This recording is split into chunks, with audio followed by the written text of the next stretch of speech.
Shalom dans vos demeures, j'espère que vous vous portez bien. Je suis Artémise Aïko et aujourd'hui nous allons parler des reproches.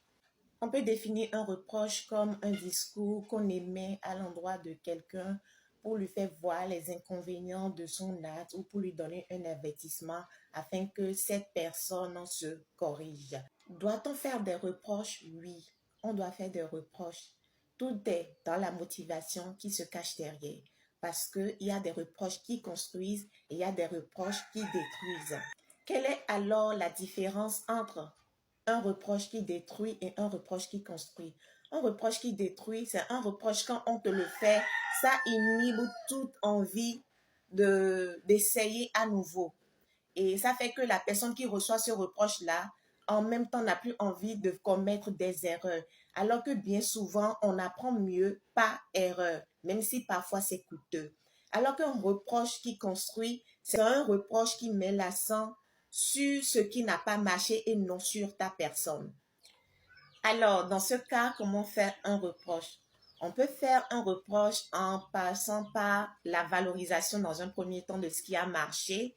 Dans un second temps, on peut maintenant parler des points qui n'ont pas marché, des points d'amélioration. Et dans un dernier temps maintenant, motiver, encourager à faire mieux et à aller dans le bon sens. Pour m'expliquer, je vais partir d'un exemple. On prend le cas d'un enfant qui est déjà en âge d'aider les parents dans les travaux domestiques. Et ce cas-là, un enfant qui prend 2 verres, après avoir rincé les verres, prend les 2 verres et veut les déposer. Mais en courant sur le chemin, l'un des verres glisse et tombe de sa main et se casse. La réaction souvent c'est: tu ne peux pas faire attention, tu es trop bête. On dit ça, l'enfant enregistre par exemple qu'il n'est pas capable, il n'a pas droit à l'erreur, alors qu'on pourrait faire autrement. C'est-à-dire prendre le temps d'écouter l'enfant.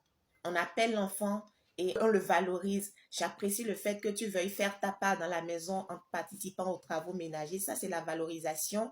L'amélioration, la prochaine fois, tu ferais mieux de prendre un verre à la fois.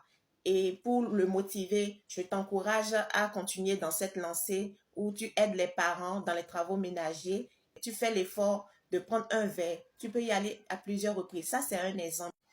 Merci de m'avoir suivi. Que les bénédictions soient et à la prochaine.